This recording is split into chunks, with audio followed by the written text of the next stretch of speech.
السلام علیکم every one, میں ہوں سمی شاہ اور آپ دیکھ رہے ہیں میرا چینل ہے پولیٹیکل سائنس وتھ سمی شاہ۔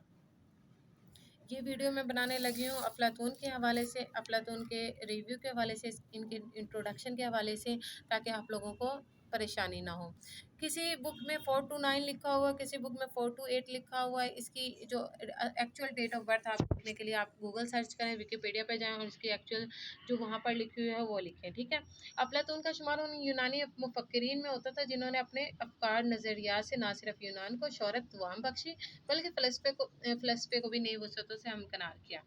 افلاطون 429 سے پہلے ایتھنز کے ایک امیر گھرانے میں پیدا ہوا تھا۔ اس کا اصل نام ارسطوکلیس تھا۔ اس کا تعلق یونان کے ایک خوشحال گھرانے سے تھا۔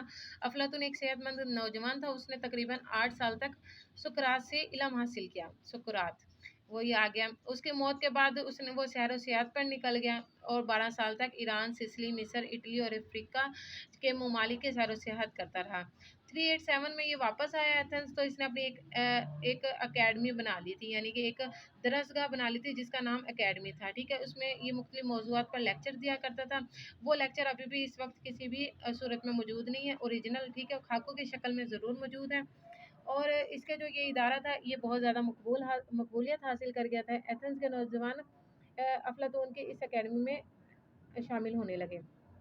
کچھ عرصے بعد افلاطون سسلی جا کر اپنے دوست ڈیان کے ساتھ سیراکوز کے ایمر لوسی کے فلاسفر بنانے کی ناکام کوشش کی، ٹھیک ہے۔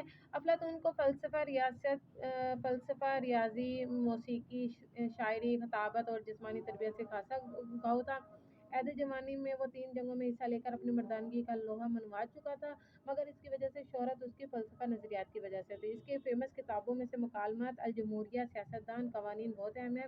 مکالمات سے ہمیں سقراط کے بارے میں خاصی معلومات حاصل ہوتی ہے، ٹھیک ہے۔ افلاطون مغرب کا پہلا مفکر تھا جس نے باقاعدہ سیاسی فلسفے کو ایک سائنسی انداز میں لکھا اور بیان کیا۔ اس نے ایک مثالی ریاست کے خدوخال پیش کیا، حکومت کی اقسام بیان کی، نظریہ انصاف پیش کیا۔